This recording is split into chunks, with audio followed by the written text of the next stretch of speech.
સમગ્ર છોટાઉદેપુરમાં વરસાદ તો છે, પરંતુ નસવાડીમાં ધોધમાર વરસાદ ખાબક્યો છે। આ વરસાદથી નસવાડીમાં અશ્વિન નદીમાં ઘોડાપૂર આવ્યું છે। ઉપરવાસમાં પણ ભારે વરસાદ છે અને જેને લઈ નદીમાં પાણીનો પ્રવાહ સતત વધ્યો અને નદી એક ઘોડાપૂર થઈ ગઈ, જેમાં નદીમાં પાણીનું ટેન્કર તણાતું જોવા મળ્યું હતું અને તસવીરો પણ સામે આવી હતી કે જ્યાં જુઓ ત્યાં માત્ર પાણી જોવા મળે છે। નદીનું પાણી એ વિસ્તારોમાં પ્રસરી રહ્યું છે ધીરે ધીરે અને હવે એ ભયજનક સપાટીને પણ વટાવી ચૂક્યું છે, જેને લઈ અને તંત્ર પણ એલર્ટ બની ચૂક્યું છે। પણ આ બધા વચ્ચે નદીના પાણીના પ્રવાહની વચ્ચે એક ટેન્કર તણાયું હતું।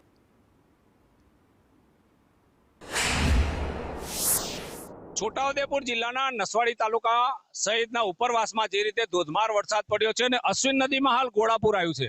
તમે આ દ્રશ્યો જોઈ રહ્યા છો, ખાસ કરીને નસવાડી આ ટાઉનના કલેડિયા જોડતા જે વિસ્તાર છે ત્યાં આ જોઈ રહ્યા છો જે રીતે અશ્વિન નદીનું આ બ્રિજ છે એ બ્રિજના ટોપ લેવલ પર હાલ જોઈ રહ્યા છો પાણી અડીને જઈ રહ્યું છે।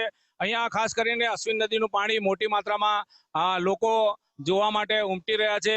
ખાસ કરીને સિઝનનો આ ધોધમાર વરસાદ નસવાડી ટાઉનમાં પહેલી વાર પડ્યો છે ને ક્યાંક જે રીતે વરસાદ પડ્યો છે એટલે ખેડૂતોમાં પણ હાલ ખુશી છે। ધોધમાર વરસાદને લઈને અશ્વિન નદીમાં હાલ ઘોડાપૂર આવ્યું છે। ઇરફાન મહેમાન, સંદેશ ન્યૂઝ।